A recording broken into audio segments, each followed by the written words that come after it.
Alhamdulillah nahmaduhu wa nasta'inuhu wa nastaghfiruh wa na'udzu billahi min syururi anfusina wa min sayyiati a'malina may yahdihillahu fala mudhillalah wa may yudlil falan tajida lahu waliya mursyida. Rabbi israh li sadri wa yassir li amri wahlul 'uqdatam min lisani yafqahu qawli.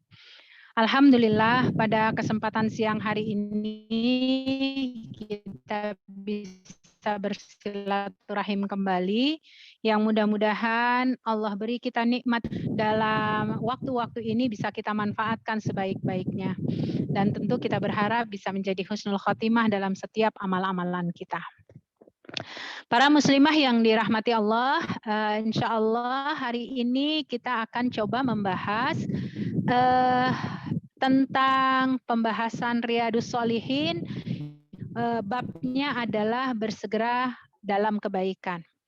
Kalau kita berbicara tentang masalah kebaikan, sebetulnya nggak hanya milik kita umat Islam. Semua orang punya potensi untuk melakukan kebaikan. Permasalahannya adalah apakah kebaikan itu akan mendatangkan pahala atau mendapatkan pahala kebaikan di dunia dan di akhirat. Nah, tentu bagi kita sebagai seorang muslim, kita bisa menggambarkan untuk kebaikan ini dalam beberapa hikmah. Yang pertama tentu adalah hikmah bagaimana kebaikan yang kita lakukan di dunia ini bisa kita dapatkan juga kebaikan atau balasannya di dunia juga, begitu ya. Tapi karena kita punya iman bahwa setelah kematian itu akan ada kehidupan, maka kita juga akan berharap bahwa setiap amal kebaikan yang kita lakukan di dunia ini akan terbawa kembali ke akhirat sebagaimana kita mendapatkan celengan dan tabungan kita di akhirat nanti. Nah, karenanya next kita lihat dalam sebuah ayatnya sebagai panduan. Mengapa di dalam Islam setiap kebaikan itu perlu diperjuangkan? Masya Allah, ya. Karena di sana di dalamnya ada kompetitif. Ada kompetisi yang di mana manusia diharapkan, wabil khusus kita sebagai seorang muslimah gitu ya, memahami namanya juga kompetisi. Tidak semua orang bisa menjadi pemenang, gitu. Karena itu di dalam ayatnya Allah Subhanahu wa taala berfirman, "Walikulli wijhatun huwa muwalliha fastabiqul khairat, aina ma takunu ya'ti bikumullahu jami'an. Innallaha ala kulli syai'in qadir." Dan bagi-bagi tiap umat ada kiblatnya. Maksud kiblat di sini adalah ada sesuatu yang menjadi acuan, yang dia akan berhadapan dengan acuan itu. Kalau kita sekarang berbicara, acuan kita adalah Al-Quran dan As-Sunnah, begitu. Bagaimana Allah telah menurunkan Al-Quran kepada Rasulullah dan Rasulullah SAW mengajarkan kepada para ulama dan para ulama mengajarkan kepada kita. Jadi kita umatnya Rasulullah SAW ya puncak atau sumber hukum kita ada pada Al-Quran dan Sunnah Rasulullah SAW. Maka kata Allah Subhanahu Wa Taala, "Fastabiqul khairat." Kamu harus berlomba-lomba, ya, berlomba-lomba untuk memahami apa yang ada di dalam sumber hukum kita itu. Bagaimana mungkin kita bisa berbagi kepada orang lain, tetapi kita tidak memahami apa yang ada di dalam sumber hukum kita? Bagaimana kita bisa menyampaikan kepada orang lain ketika kita nggak paham dengan apa yang menjadi pegangan hidup kita? Bahkan yang lebih tragis adalah kita berbicara tentang Islam di mana-mana, begitu ya. Sementara kita sendiri misalnya belum berinteraksi dengan Al-Quran. Baca Al-Quran sendiri tidak kita upayakan untuk mempelajarinya. Ya, masih bergelut dengan urusan-urusan dunia. Maka di sini disebutkan fastabiqul khairat. Ya, apa yang dimaksud dengan fastabiqul khairat? Aina ma takunu, dimanapun kamu berada. Karena yang namanya sebuah kebaikan, dia nggak peduli untuk orang dewasa atau anak-anak ketika kamu punya kesempatan atau tidak punya kesempatan, Allah hadapkan kebaikan itu di depan mata kita tinggal bagaimana kita mengambil kesempatan-kesempatan itu. Maka Rasulullah menyebutkan, jaga yang 5 sebelum datang yang 5. Ya, kayamu sebelum miskinmu, ya, sehatmu sebelum sakitmu, begitu ya, kesempatanmu sebelum datang kesempitan, hidupmu sebelum matimu, dan seterusnya. Jadi bisa kita bayangkan, ya, fastabiqul khairat ini adalah orang di mana punya kesempatan yang diberikan oleh Allah dan dia memanfaatkan sebaik-baiknya. Dan karena ini sifatnya kompetitif, ya, berkompetisi, maka pasti akan ada pemenang. Pemenangnya bukan di hadapan manusia, tapi pemenangnya adalah di sisi Allah Subhanahu wa taala. Ya. Next, di ayat yang lain disebutkan wasari'u ila maghfiratin mir rabbikum wa jannatin arduhas samawati wal ard uiddat lil muttaqin. Dan bersegeralah kamu mencari ampunan dari Tuhanmu dan mendapatkan surga yang luasnya seluas langit dan bumi yang disediakan bagi orang-orang yang bertakwa. Nah, ayat ini memberikan kompetisi yang lain, yaitu ketika seseorang melakukan sebuah dosa, jangan sampai menunda dirinya untuk mohon ampun dan bertobat kepada Allah. Ya, ini dilakukan dengan apa? Fi'il amr, kata perintah. Wasari'u, ayo bersegera, mempercepat, ya, sama seperti fastabiqul khairat. Ya. Wasari'u. Banyak di kalangan kita kalau melakukan kesalahan nunggu pertobatannya nanti deh sekalian sholat malam, sholat qiyamul lail. Alhamdulillah kalau diizinkan bisa sampai di waktu malam, dihidupkan lagi oleh Allah. Padahal bisa jadi umur kita nggak nyampe pada waktu malam itu. Maka mengapa untuk hal-hal yang bersifat kebaikan Allah selalu mengedepankan di dalam kosakata Al-Quran maupun di dalam kosakata hadis Rasulullah SAW itu selalu bahasanya kompetitif. Karena apa? Ketika sesuatu yang baik ini kita tunda, akan ada banyak konsekuensi. Nanti insya Allah kita bahas di dalam hadisnya.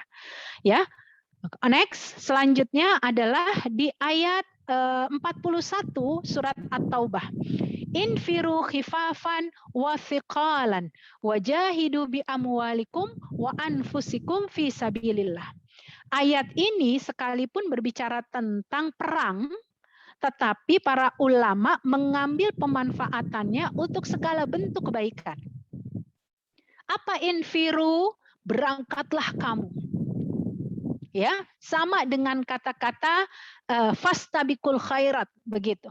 Berangkat dalam keadaan apa? Dalam keadaan ringan maupun berat. Kalau orang dalam keadaan perang itu pasti berat. Harus ninggalin keluarga, ninggalin istri, ninggalin orang tua, misalnya seperti itu. Walaupun dia punya kondisi ringan, anggap dia jomblo misalnya begitu ya, nggak ada tanggungan siapapun, dia bisa berangkat, itu relatif lebih mudah dibandingkan dia dalam keadaan susah. Tapi ternyata Allah menyebutkan nggak cuma khifafan, tapi juga thiqalan.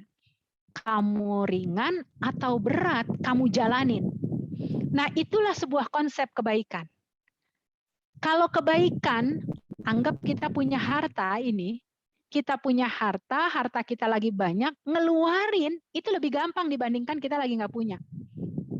Pasti kalau dalam kondisi lagi nggak punya itu berpikir 1.000, 2.000 kita berpikir, ya kita infakin apa enggak ya? Kalau enggak saya nggak bisa beli gorengan nih, gitu ya. Padahal gorengannya bukan gorengan yang di abang-abang, ya, lewat gosen, lewat GoFood gitu ya. Sekali gorengan itu harganya bisa yang 20.000 begitu ya.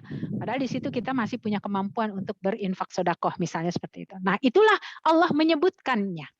Baik dalam keadaan ringan ataupun berat. Dan ini sesuatu banget ya, terutama buat kita, nanti akan kita hadirkan dalam hadis-hadis berikutnya, bagaimana konsekuensi seseorang untuk tetap bisa melakukan kebaikan, baik dalam keadaan ringan ataupun berat. Next, kita lihat dalam hadis yang pertama. Rasulullah Shallallahu Alaihi Wasallam bersabda, "Badiru bil a'malis salihah, fasatakunu fitan.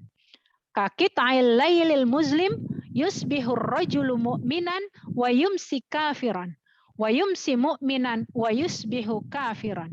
Yabi'u dinahu bi'aradin minad dunya." Bersegeralah kalian untuk melakukan amal-amal sebelum datangnya macam-macam fitnah, seperti potongan-potongan malam yang gelap. Di pagi hari seseorang dalam keadaan beriman, dan di sore harinya dia menjadi kafir.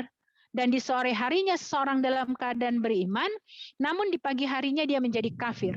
Orang itu menjual agamanya dengan sedikit keuntungan dunia. Na'udzubillah min dzalik. Apa kata Rasulullah mengingatkan? Ya, badiru. Ini kalimat-kalimat perintah yang untuk dilakukan dengan bahasa segera. Fastabiqul khairat, infiru, wasari'u. Hadisnya badiru. Ya, itu kalimat-kalimat yang mengedepankan kompetitif dalam kebaikan. Apa yang disegerakan? Untuk melakukan amal-amal kebaikan. Bi'a'malis salihah. Ya. Kenapa? Karena dengan kita melakukan amal kebaikan, nanti akan kita dapati sebuah kondisi dalam keadaan tertentu akan mudah kita terhalangi ketika ada musibah yang menimpa seseorang. Ya, makanya ayatnya dimulai dengan badiru bil a'mal. Maksudnya apa? Bersegeralah melakukan amal soleh sebelum nanti kita ngedapetin penghalangnya. Ya, karena kalau udah ada penghalangnya, udah makin repot lagi dah. Ada aja alasannya. Yang ini, yang itu. Padahal ketika nggak ada halangan, dihalangin sendiri sama kita. Begitu. Ada aja macam-macam. Kemudian kenapa disebut fitan? Fitan itu artinya kan fitnah ya. Fitnah yang dimaksud adalah ujian, cobaan dari Allah, bahkan sampai siksaan. Sementara yang dimaksud dalam hadis ini, yang dimaksud fitnah, fitnah itu adalah dampak dari dosa, dampak dari bencana yang diberikan oleh Allah, dampak dari musibah yang Allah berikan bisa terkadang menghalangi seseorang melakukan kebaikan. Gitu. Saya contohkan begini. Pada waktu beberapa tahun lalu, saya berangkat ke satu daerah karena di daerah itu terjadi banjir bandang.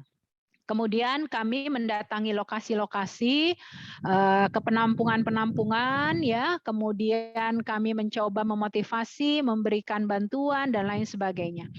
Ada beberapa keluarga yang kami datangi, ya, dari para pengungsi ini berkaitan dengan pertanyaan kami, yaitu tentang sholat-sholat yang mereka harus lakukan.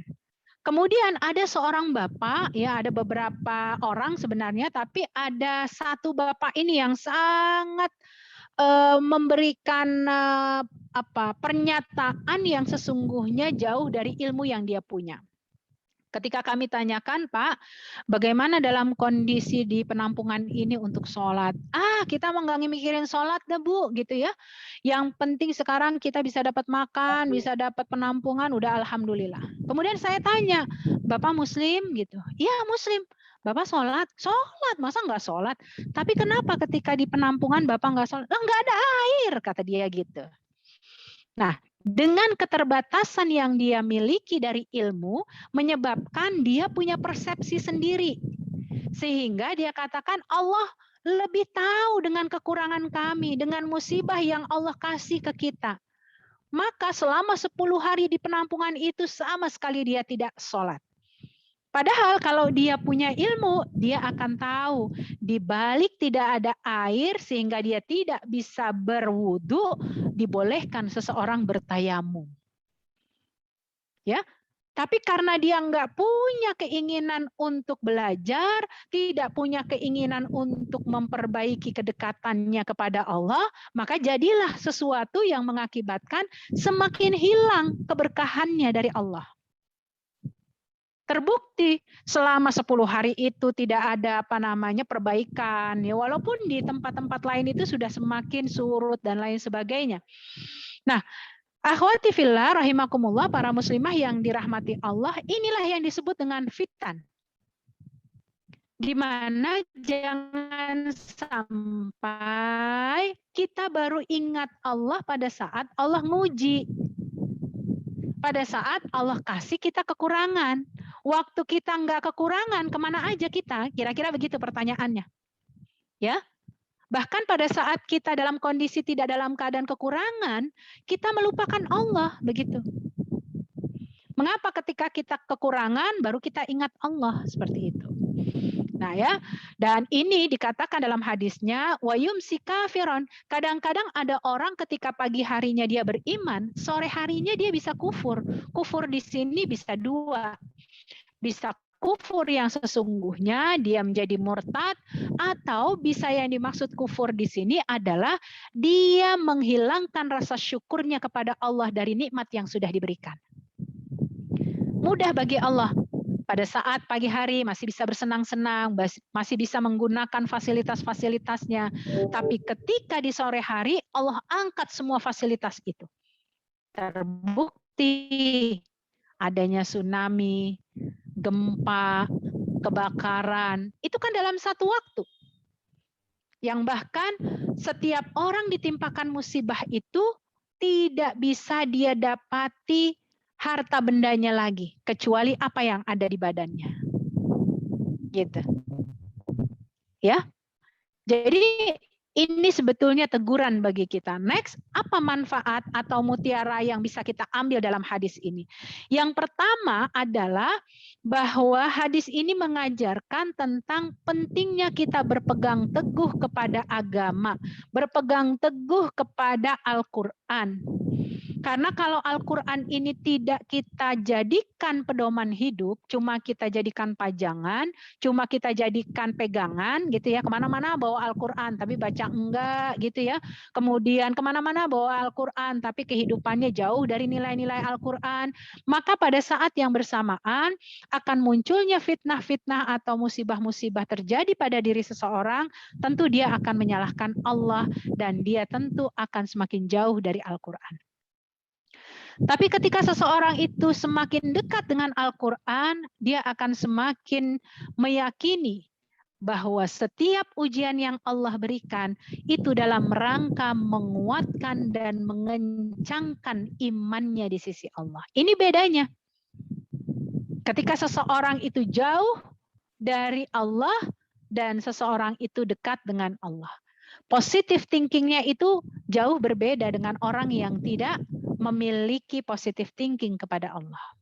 Ya, jadi poin pertama ini hadis di dalam Riyadhus Shalihin berkaitan dengan bersegera melakukan kebaikan, tidak menunda yang namanya kebaikan gitu ya, karena jangan sampai saat Allah memberikan ujian, saat itu kita menjadi orang yang kufur terhadap nikmat-nikmat Allah.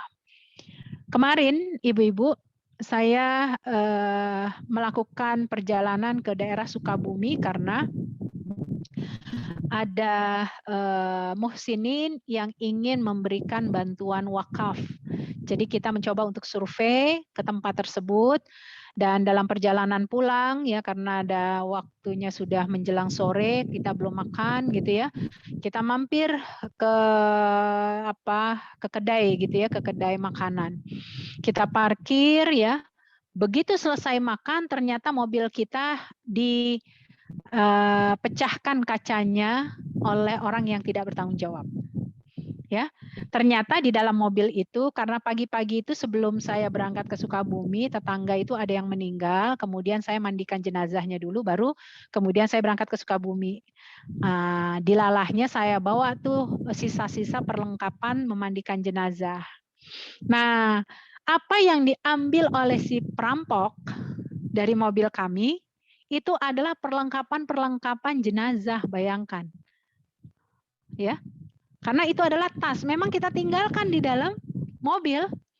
Orang perlengkapan jenazah kok dibawa-bawa untuk makan gitu ya. Jadi ternyata si perampok ini mungkin menganggap, wah kesempatannya ada tas bagus gitu, barangkali menurut versi mereka pasti ada sesuatu. Ya kita berdoa semoga kain kafan itu bukan menjadi pemilik dia gitu ya. Nggak perlu, kain kafan itu bukan untuk mengafani dia gitu ya. Karena yang dia ambil itu adalah peralatan kain kafan. Ini apa yang ingin saya sampaikan, ternyata seseorang itu hanya untuk urusan makan, untuk urusan perutnya, dia rela untuk melakukan sesuatu yang jelas-jelas mendapatkan murka dari Allah. Jadi orang ini nggak bisa disebutkan demi membela keluarganya, mempertahankan kehidupan keluarganya, dia rela ya merampok. Itu nggak ada istilah di dalam Islam. Karena yang namanya untuk kebaikan ya tidak dibolehkan mencampur adukan dengan hal yang buruk kecuali dalam keadaan darurat. Makanya di sini pertanggungjawaban ya pemimpin-pemimpin, pertanggungjawaban saudara-saudara, keluarga itu menjadi satu hal yang sangat krusial ketika berhadapan dengan keluarga yang butuh bantuan. Ya. Kriminal di mana-mana saat ini. Nggak boleh ngelihat sepeda nganggur, nggak boleh ngelihat motor nganggur, ya, nggak boleh ngelihat kesempatan-kesempatan yang bisa diambil oleh para perusak, gitu ya.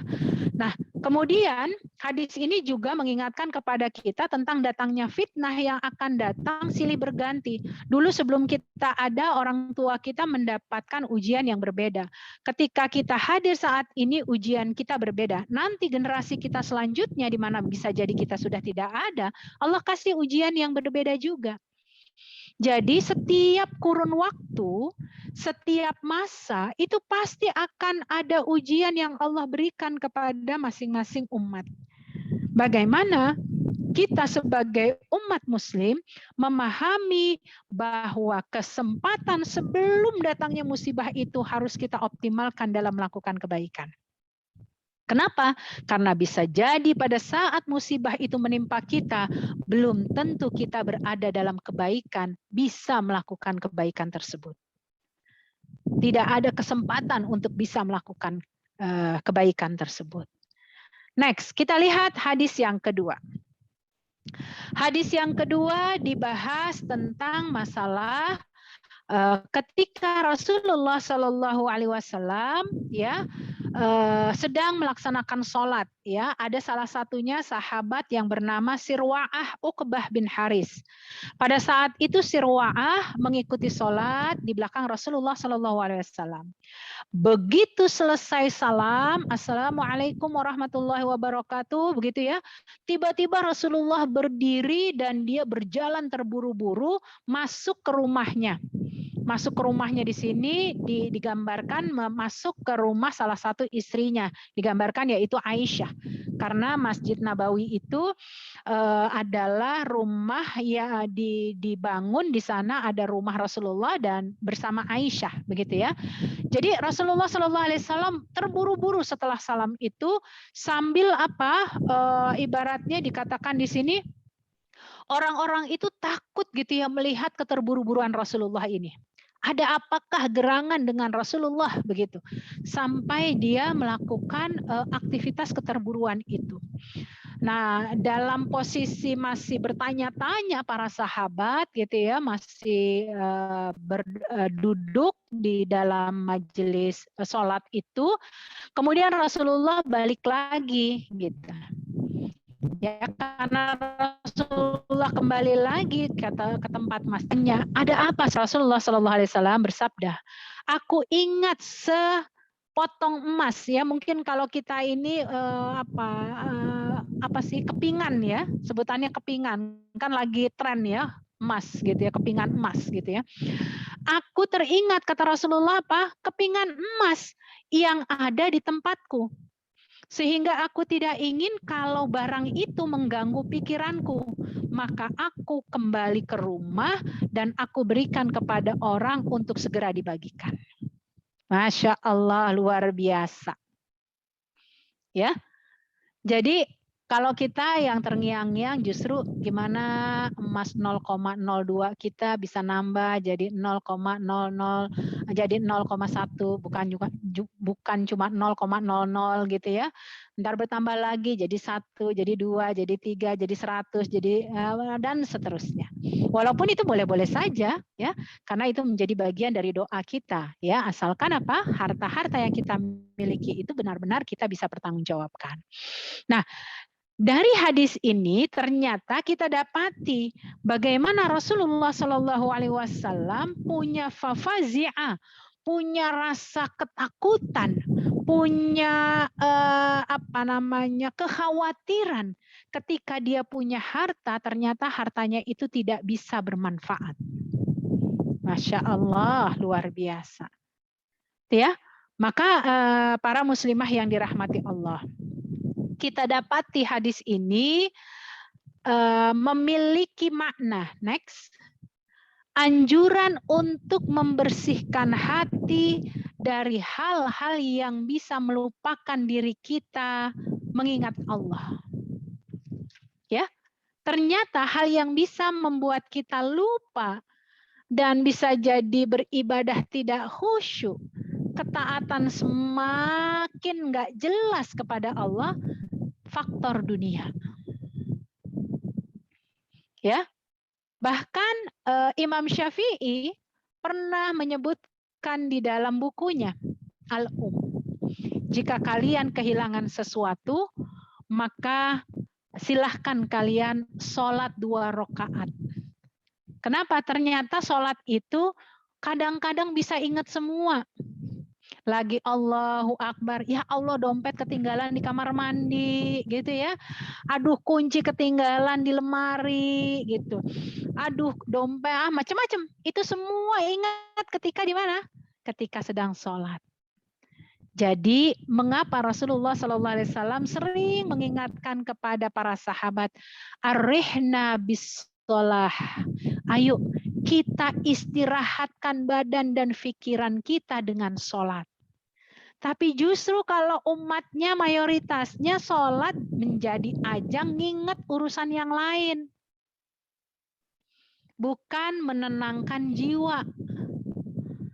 Bahkan ada yang berkomentar begini, ya Allah, alhamdulillah saya sholat ya. Ketika sholat tuh saya muncul ide-ide. Nah, itu gila banget dong berarti. Kenapa? Karena yang pada saat dia sedang sholat yang difikirkan, aduh gimana nih tender ini ya gitu. Padahal sholatnya apa? Kelupaan. Yang harusnya 4 rakaat cuma 3 rakaat. Atau yang harusnya 4 rakaat jadi 5 rakaat. Tapi dia merasa bangga dengan sholatnya itu muncul ide-ide. Begitu. Ya. Dia menyatakan bahwa sholat itu benar-benar deh cermin gitu ya. Padahal bisa jadi ketidakkhusyuannya itu walaupun Allah kabulkan keinginan dia terlaksananya tender-tender tersebut, tapi sungguh dia sudah semakin jauh dari Allah. Ya, naudzubillah min dzalik. Nah, itulah gambaran bagaimana kita dianjurkan untuk melaksanakan kebaikan ini dengan cara disegerakan. Kemudian hadis ini juga memberikan pembelajaran para muslimah yang dirahmati Allah, bolehnya kita mewakilkan ya pemberian kita untuk dibagikan lewat orang lain. Jadi contoh kita ingin bersedekah, oh saya ada yayasan, barangkali ibu-ibu mau berbagi, oh ibu-ibu barangkali mau memberikan santunan, boleh ya, seperti itu. Jadi lewat perantara orang lain itu boleh begitu. Pahalanya tidak akan dikurangi. Ya, pernah sekali waktu ada sebuah cerita dan cerita ini sangat menarik. Ya, cerita ini real, tetapi kebanyakan manusia menganggap ini hoax. Ya, pernah sekali waktu ada seorang mengeluhkan ya di dalam doa-doanya pada saat dia sedang berdoa di masjid. Nanti insya Allah saya share ke Mbak Ami ya, videonya untuk bisa kita ambil pelajaran. Saat itu dia berdoa kepada Allah, ya Allah, saya betul-betul mencintai istri saya, tapi saat ini istri saya dalam keadaan sakit dan tidak ada, mungkin kalau di kita ini istilahnya ada BPJS gitu ya, kalau di sana itu tidak ada tanggungan ya. Sementara dia membutuhkan uang yang sangat besar untuk biaya operasi istrinya. Kemudian ada doa-doa yang dia mintakan kepada Allah, pimpinan atau imam dari masjid itu mendengar keluhannya, kemudian didoakan, semoga dimudahkan, begitu ya. Jangan pernah putus asa. Kemudian mereka melakukan sholat berjamaah. Selesai sholat berjamaah, namanya juga orang Arab ya, mungkin daerah mereka itu biasa orang melakukan zakat, infak, sodakoh itu biasa. Setelah selesai sholat, imam masjid ini didatangi oleh salah seorang jamaah yang selesai sholat. Yang dia katakan dia mau membayar zakatnya yang ingin dialokasikan oleh imam masjid itu, terserah ke siapa. Kemudian dia sebutkan nilainya. Ternyata nilai yang akan dizakatkan itu sesuai dengan kebutuhan yang diucapkan dalam doa si laki-laki yang minta kepada Allah untuk biaya operasi istrinya. Maka dengan serta-merta si imam masjid ini memanggil laki-laki yang berdoa kepada Allah dan memberikan uang itu kepada laki-laki tersebut.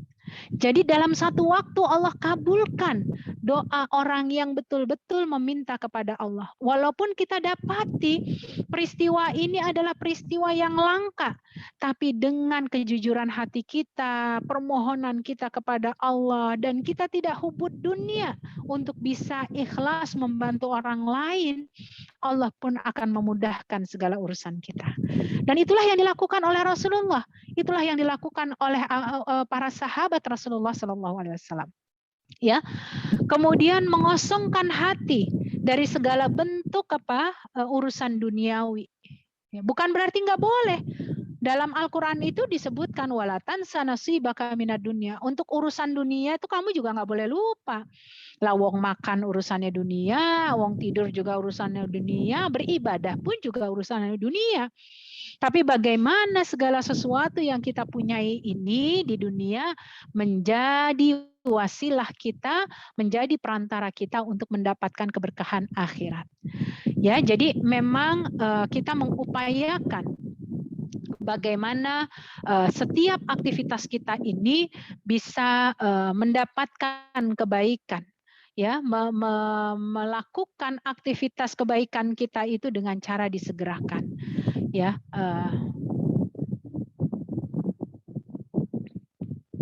ya, jadi ibu-ibu yang dirahmati Allah Subhanahu wa taala, ini hadis yang kedua. Hadis yang ketiga, monggo. Di mana Rasulullah Shallallahu alaihi wasallam bersabda, ada seorang laki-laki berkata kepada Nabi Shallallahu alaihi wasallam pada perang Uhud. Ya, dia adalah seorang laki-laki yang baru masuk Islam, belum banyak ngerti tentang Islam. Tapi dia mengetahui bahwa ketika Rasulullah Shallallahu alaihi wasallam menyerukan hayya 'alal jihad, hayya 'alal jihad, pasti para sahabat itu nggak ada yang menunda-nunda. Semua pekerjaan langsung ditinggalkan. Sebagaimana panggilan sholat, semua ditinggalkan. Urusan apapun ditinggalkan. Kadang kalau kita kan masih nunggu-nunggu ya.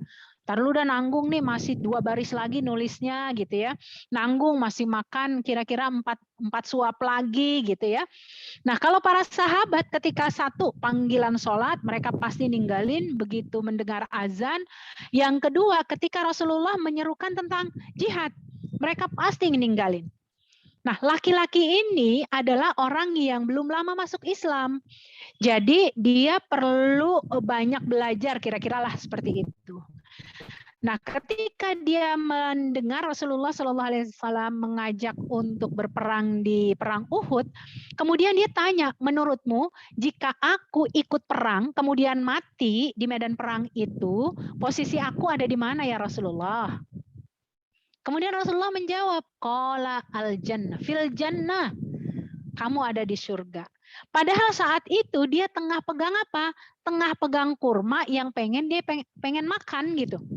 Tapi ketika Rasulullah menjawab pertanyaannya dengan fil jannah, kalau kamu mati di medan pertempuran itu, maka kamu masuk surga. Dia buang itu kurma dan dia langsung menuju medan pertempuran.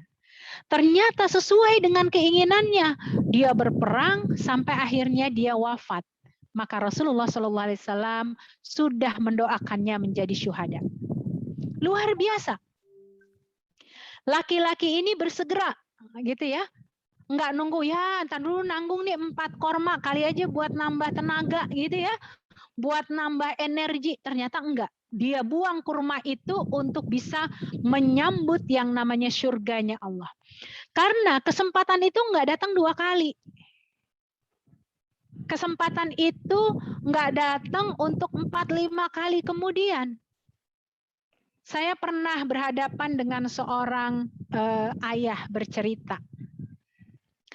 Masya Allah, luar biasa kata si bapak ini. Saya ditohok ya oleh cerita anak saya. Jadi si ayah ini tengah memboncengkan anaknya. Jemput sekolah kira-kira seperti itu. Umur anak ini masih 9 tahun atau 8 tahun, kurang lebih lah pada waktu itu. Kemudian pada saat lampu merah, si anak ini rupanya melihat ada pengemis yang dia itu memiliki keterbatasan, nggak punya kaki, nggak punya tangan, dan dia berada di dalam satu bak gitu ya, di dalam satu apa namanya seperti troli lah begitu ya, yang ditarik oleh teman yang lain. Si ayah rupanya nggak ngelihat. Maka begitu lampu sudah hijau, si anak ini nepuk-nepuk ayahnya. Karena udah kuning, hijau, pas kuning itu anaknya nepuk-nepuk. Tapi karena lampu sudah hijau, si ayahnya, kenapa dek, gitu ya, nanti ya tunggu di depan, gitu. Ternyata karena sudah ngelewatin lampu merah, otomatis kan berarti sudah ngelewatin si pengemis itu. Kejadiannya itu di Jalan Gatot Subroto, ya, yang pertigaan Kuningan itu. Ya, perempatan yang antara ke Kuningan, ke Mampang, kemudian ke Gatot Subroto, kemudian ke Pancoran gitu. Itu kan riwah banget gitu ya. Maka begitu si ayahnya ini sudah berada di seberang lampu merah berikutnya, dia berhentikan. Ada apa, Dek? Gitu ya. Ada apa, Nak? Manggil anaknya biasanya, Dek. Nggak jadi, Bi, katanya gitu. Udah lewat orangnya. Jadi berarti bisa kita lihat ternyata pada saat melakukan satu kebaikan, jika itu sudah ada di depan mata kita saja, bisa hilang kesempatan itu jika tidak kita manfaatkan sebaik-baiknya. Begitu. Jadi makanya kadang saya mengambil pelajaran betul ya dari si anak ini. Dengan apa? Pokoknya kemanapun saya harus punya kantong Doraemon. Yang selalu standby uang receh, yang kapanpun digunakan dalam keadaan mepet, dalam keadaan apa namanya jalan mobil harus cepat, jalan mobil lambat gitu ya, bisa kita keluarkan dengan mudah. Kenapa? Karena memang ternyata dorongan kita untuk memberlakukan ini saja butuh niat yang besar juga, effortnya nggak sedikit, masih mikir. Padahal yang kita keluarin paling cuma 5.000, yang kita keluarin cuma 10.000 begitu. Masya Allah. Ya, di rumah kami setiap hari Jumat ada Jumat berkah, berbagi makanan atau berbagi sembako kecil-kecil gitu ya, entah telur, entah minyak, entah gula begitu tiap Jumat. Ya selalu bergulir. Nah, nanti muncul saja ada orang-orang yang justru sebenarnya harus kita bantu, dia menitipkan. Ustazah, saya masak di rumah, saya nitip ya satu kantong makanan. Yang mungkin satu kantongan ini kalau dia harus beli di warung itu harganya bisa 15.000, 20.000 begitu ya. Tapi dia berharap apa? Dengan dia berbagi, dia bisa mendapatkan kebaikan. Dan fastabiqul khairat bagi dirinya. Gitu. Nah, inilah para muslimah di mana Rasulullah SAW memberikan pengingat ya. bahwa menyegerakan untuk melakukan sebuah kebaikan, ya, apalagi itu adalah sebuah kebaikan yang jelas-jelas memberikan pahala yang besar, maka jangan sampai kita tunda. Begitu. Fasabiqul khairat. Kalau perlu kita yang menjadi pelopor dalam melakukan kebaikan itu. Nah, inilah yang digambarkan oleh seorang sahabat Nabi, sekalipun dia punya kemampuan yang sangat terbatas, ilmunya sangat terbatas, tapi dia membuktikan komitmennya untuk bersama kebaikan di jalan Allah Subhanahu wa taala.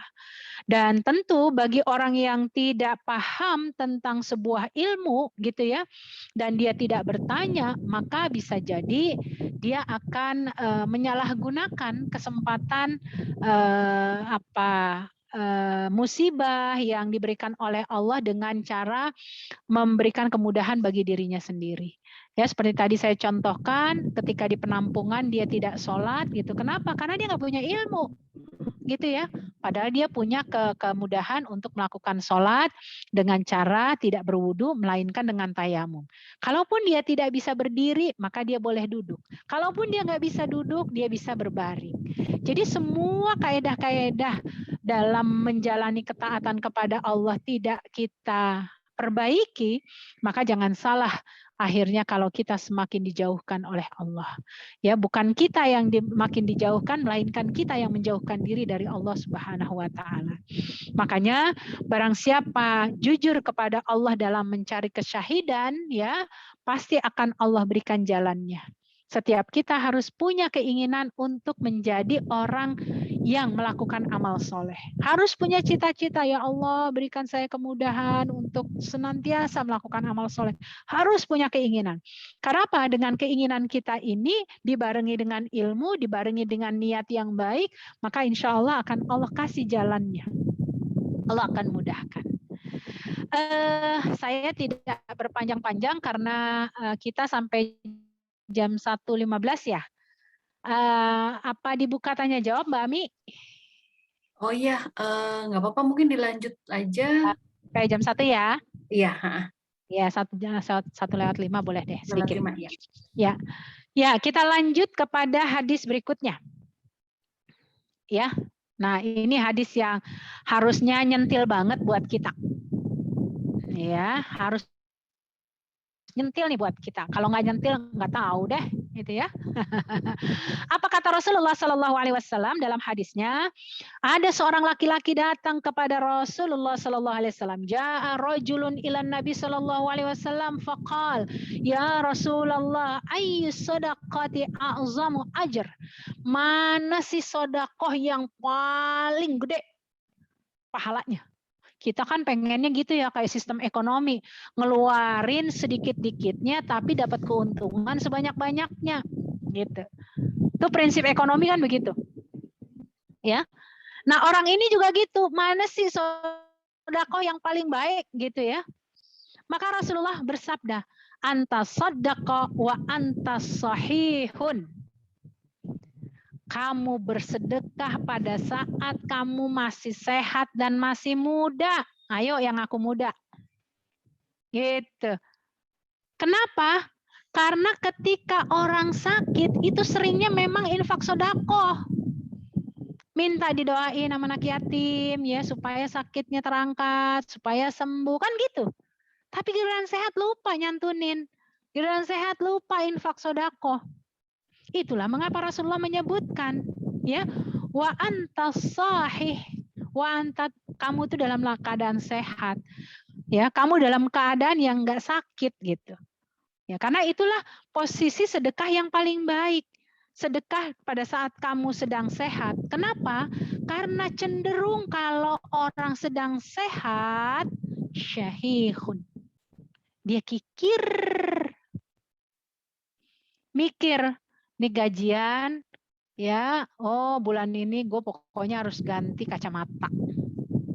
Gitu. Kayaknya kacamata yang ini udah nggak enak. Padahal masih bisa dipakai. Harus beli sepatu, harus beli ini, harus beli ini.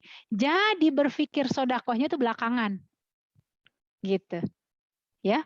Makanya Rasulullah mengatakan, kamu sodakoh yang paling besar pahalanya itu ketika kamu dalam keadaan sehat dan kamu dalam keadaan punya uang gitu.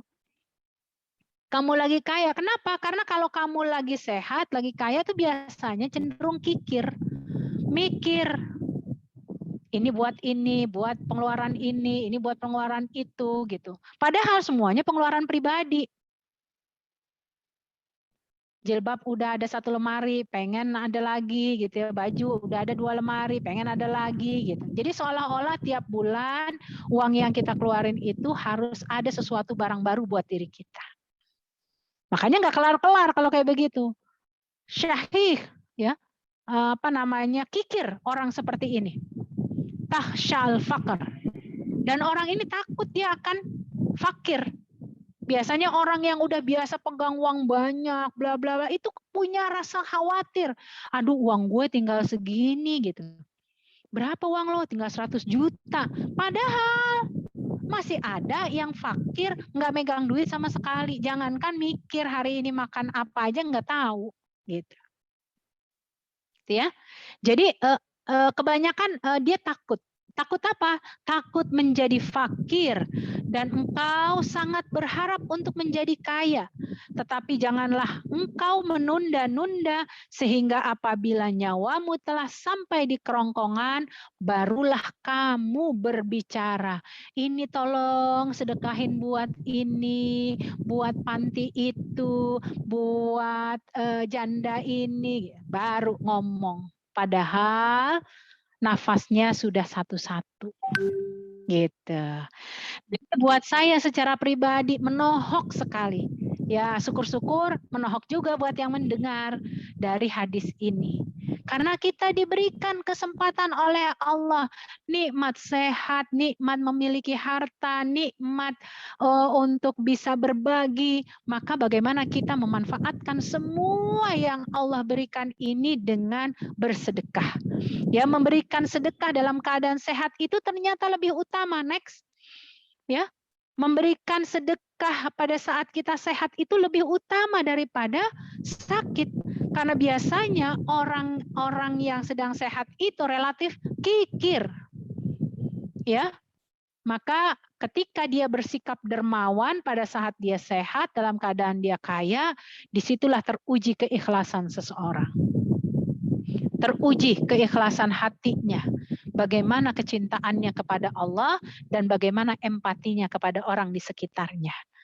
Ya, makanya yang terakhir dianjurkan untuklah segera kita melakukan kebaikan dan memberikan sedekah kepada orang di sekitar kita sebelum datangnya kematian. Wallahu alam bishawab. Adapun hadis yang lain, insya Allah tinggal dibaca gitu ya, karena sudah ada di Mbak Ami, insya Allah. Silahkan kalau ada yang mau ditanyakan. Ya, Masya Allah, Ustazah, endingnya ini menohok banget Ustazah ya. Menohok ya. Aduh, ya. Saya beralih ke sesi tanya jawab, Ustazah, mohon izin. Monggo. Ya, jadi ini ada satu nih pertanyaan sangat menarik karena sebenarnya relatable banget ya untuk kita gitu. Jadi pertanyaan begini, Ustazah, bolehkah kita menunda amalan atau sedekah atau donasi gitu karena kita berharap pahala yang lebih besar. Jadi misalnya kita lihat ada poster untuk sumbangan, itu kita lihatnya pada saat malam hari. Tapi kita menunda gitu sampai pagi hari atau saat subuh gitu. Jadi kan dapat pahala sedekah subuh atau bahkan juga ditunda sampai ke hari Jumat gitu. Jadi dapat sedekah Jumat. Itu bagaimana Ustazah? Mana yang lebih baik Ustazah? Ya, kadang-kadang kita punya salah kaprah dalam perlakuan. Padahal kita sudah punya niatnya. Mengapa kita tunda nunggu subuh? Padahal kita niatin aja, kita share sekarang niatnya untuk sedekah subuh. Kan gampang. Ya, sama seperti kebanyakan orang ketika masuk di Ramadan. Kan tuh suka ada proposal-proposal ya. Saya juga pernah kayaknya nih ke teman-teman di Medco nih, gitu ya. Nanti ya Ustazah gitu ya, bukan di Medco maksudnya gitu ya. Nanti ya Ustazah, banyak tuh karyawan-karyawan ya. Nanti ya Ustazah ya ketika Ramadan gitu. Padahal ketika dia berbaginya misalnya di bulan Syakbannya gitu ya, niatkan dia bersedekah di bulan Ramadan. Karena toh kegiatan itu juga nantinya di Ramadan gitu kan. Maka pahalanya pahala Ramadan gitu. Nah, ini kadang-kadang yang tidak bisa kita sinergikan antara namanya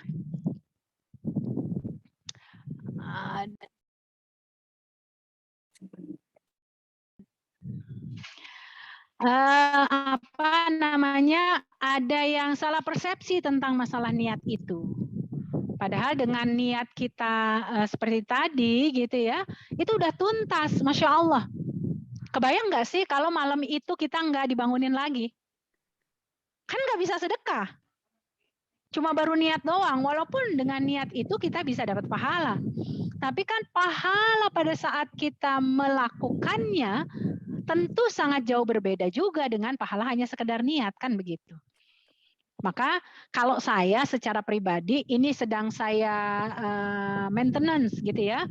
Pokoknya badirubil a'malis sholihah. Bagaimana kita mengerjakan amal soleh itu jangan ditunda. Ya, apa yang terbersit di hati kita, di benak kita selama itu tidak menzolimi orang lain, bukan mengambil harta orang lain, tapi itu mudah buat kita untuk melakukannya, kita kerjakan. Ya. Karena itu tadi seperti saya sampaikan, saya selalu ingat tuh kata-kata ayah saya dulu ya almarhum, beliau selalu mengatakan ketika melihat anak-anaknya melambat-lambatkan lah gitu ya segala sesuatu. Nih kalau orang lagi sekarat, mati nungguin kalian gitu. Nah, jangan sampai sebab mudorot diterima oleh orang lain sebab karena tangan kita. Na'udzubillah min dzalik. Jadi apa yang bisa kita lakukan ya kita lakukan gitu. Seperti itu. Baik. Silakan Mbak Ami. Ya, ada pertanyaan kedua. Ustazah, bagaimana caranya meneguhkan hati pada saat kita sudah berniat ingin menyampaikan ilmu yang telah Allah berikan, tetapi tiba-tiba terbersit ada rasa kayak nggak enak gitu, Ustazah. Karena khawatir akan memecah belah silaturahmi, jadi ragu untuk menjalaninya. Misalkan dalam hal ini contohnya pembagian hak waris atas harta kedua orang tua yang sudah meninggal dan meninggalkan seorang anak angkat tunggal yang sudah menikah. Maaf. Ya. Gimana pertanyaan terakhirnya? Jadi tadi itu kan kita ingin meneguhkan hati Ustazah, ingin menyampaikan ilmu. Nah, tetapi ini masalahnya dalam permasalahan itu pembagian hak waris atas harta kedua orang tua yang sudah meninggal. Ya. Khawatir akan memecah belah silaturahmi gitu, jadi ragu untuk melangkah gitu, Ustazah. Nah, ini berarti babnya warisan ya? Mungkin meneguhkan hati untuk menyegerakan itu, jadi sebenarnya tidak ingin menunda gitu, tetapi akhirnya tertunda juga gitu, Ustazah. Ya prinsipnya kalau kita adalah bagian dari ahli waris itu, kita bicara nggak apa-apa, karena itu kan ada hak kita. Ya, walaupun ngomongnya yang nggak mesti begitu, hari itu meninggal, hari itu juga ngomong. Mungkin yang dimaksud dengan menyegerakan setelah kondisi normal dalam tanda petik seminggu gitu ya. Karena kan waktu berduka di dalam Islam itu 3 hari. Pada hari pertama, pada hari kedua, hari ketiga ya, bagaimana orang yang ditinggalkan mati oleh famili di dalam keluarga tersebut perlu dihibur. Ya, hiburan dalam Islam itu bukan berarti ada orkestra gitu ya, tapi bagaimana di dalam rumah itu setiap hari dibacakan Quran ya.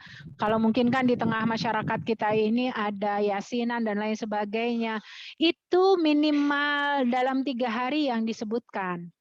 Jadi setelah dari 3 hari itu boleh kita mengkomunikasikan.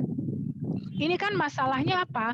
Masalah kebiasaan di tengah masyarakat yang sering memunculkan dampak dari waris itu akhirnya terpecah belahnya hubungan kekeluargaan disebabkan apa? Penundaan tadi. Kalau pada generasi pertama masih ibarat kata apa? Masih dalam kondisi kita ini deh kan kita bersaudara baik-baik aja dan lain sebagainya. Tapi ketika sudah keturunan kedua, ketiga, itu bisa berlaku hal yang berbeda. Gitu. Makanya mengapa dalam Islam hukum waris itu disegerakan, tidak ditunda. karena mengantisipasi ada hak-hak yang harus terbagikan pada anggota ahli waris tersebut, gitu. Seperti itu. Baik, siap. Ini mungkin ada pertanyaan terakhir. Sebentar. Ya. Ustazah, bagaimana skala prioritas dalam bersegera berbuat kebaikan? Misalnya ada pilihan untuk menuntut ilmu atau mendengarkan kajian gitu, atau menyiapkan kebutuhan keluarga. Jadi bagaimana kita harus menyeimbangkannya gitu? Pilih yang mana gitu mungkin istilahnya. Ini relatable juga nih Ustazah nih. Iya. Kadang kita suka dibenturkan sih begitu. Apalagi kalau sekarang kan gampang banget ya pakai online. Tinggal pakai earphone gitu ya. Kita tutup videonya, nyiapin makanan gampang. Kecuali kalau kita harus duduk manis di tempat masjid ya, sementara kita di kantor kan nggak bisa. Yang mudah, skala prioritas yang kita bisa lakukan bahkan 2-3 aktivitas bisa kita lakukan gitu ya. Banyak saya perhatikan ya saya sendiri juga mengalami begitu ya. Kadang kan ibu-ibu mohon maaf nih, kadang kita lihat nih penampilan atas bagus-bagus gitu kalau di rumah ya padahal sama bawahnya bisa jadi daster ya kan. Ya bisa jadi begitu maksudnya gitu. Kenapa? Karena memang ada satu hal yang dimudahkan gitu. Kita bekerja di rumah misalnya begitu ya, tidak ke kantor, dan bisa jadi ada yang mendengar sambil ngiris bawang, ada yang ngiris tomat begitu. Jadi manfaatkan kesempatan itu. Kalau saya melihatnya, ketika kita bisa melakukan sekali dayung 2-3 pulau terlampaui itu bisa kita lewati, mengapa harus kita ngambilnya sekali dayung cuma 1 pulau begitu. Jadi ambil kreativitas kita untuk mengembangkan potensi-potensi kita. Walaupun bisa jadi ada alasan, aduh kayaknya nggak kurang fokus deh. Paling tidak kita berharap Allah memberikan keberkahan dari ilmu yang kita dapat. Ya, kita nggak dapat tuh ilmunya dari awal. Oh, tadi Ustazah Sinta nyampein saya nggak dengar yang pertama, tapi pas dengar yang tengah-tengah itu menohok. Ya, kalau kata Mbak Ami tadi menohok gitu ya. Pas kedengar yang ketohok dan masuk ke dalam hati. Satu ilmu itu jika kita amalkan itu lebih baik daripada semua ilmu cuma menjadi teori. Gitu. Jadi ya disinergikan aja kalau menurut saya mah. Siap Ustazah. Iya. Iya, itu mungkin pertanyaan terakhir dari Ya, kita. baik. Iya. Oh, udah jam 1 lewat ya, Iya. kasihan. Waktu Di Ustazah, kantor. alhamdulillah. Mungkin boleh minta izin untuk doa penutupnya Ustazah? Baik. Ya, marilah para muslimah yang dirahmati Allah, kita tutup kajian ini. Semoga kajian ini bisa mendatangkan keberkahan bagi kita semua. Allah jadikan sedikit ilmu yang kita pelajari ini menjadi wasilah bagi kita untuk mendapatkan amal soleh nanti, bukan hanya di dunia, tapi juga kelak di akhirat. Kita tutup dengan istighfar. Nastaghfirullahaladzim, nastaghfirullahaladzim. Nastaghfirullahaladzim likulli dhanbin azim wa natubu ilaik. Radina billahi rabba wa bil islam dina wa bi Muhammadin nabiyya wa rasulah. Allahumma salli ala Sayyidina Muhammad wa ala ali Sayyidina Muhammad. Rabbana zalamna anfusana wa illam taghfir lana wa tarhamna lanakunanna minal khasirin. Rabbana afriq alaina sabra wa tawaffana muslimin wa alhiqna bis salihin. La ilaha illa anta subhanaka inna kunna minaz zalimin. Allahumma taqabbal minna salatana wa qiyamana wa ruku'ana wa sujudana wa takhashu'ana wa tadarru'ana wa tammim taqsirana ya rabbal alamin. Allahumma salamatan fid din wa afiatan fil jasad wa ziyadatan fil ilm wa barakatan fil rizq wa taubatan qabla al maut wa rahmatan 'inda al maut wa maghfiratan ba'da al maut. اللهم هون علينا في سكرات الموت والنجاة من النار والعفو عند الحساب.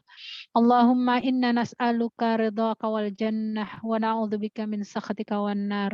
اللهم ادفع عنا البلاء والوباء ghala wal corona wal fitan ma zahara minha wa ma batan. Allahumma inna na'udzubika minal barasi wal jununi wal juzami wa sayil asqam. Rabbana atina fid dunya hasanah wa fil akhirati hasanah wa qina adzabannar. Wa sallallahu ala sayyidina Muhammadin nabiyil karim wa ala alihi wa sahbihi wa sallam walhamdulillahi rabbil alamin. Assalamualaikum warahmatullahi wabarakatuh. Waalaikumsalam warahmatullahi wabarakatuh. Jazakillah Ustazah. Ya, sami-sami. Saya langsung pamit ya, Mbak Ami ya. Siap. Ada perlu foto? Enggak? Oh, enggak. Oh, enggak. Oke. Ya, saya pamit ya. Iya, Assalamualaikum. Waalaikumsalam Salam Ustazah, jazakillah khairan.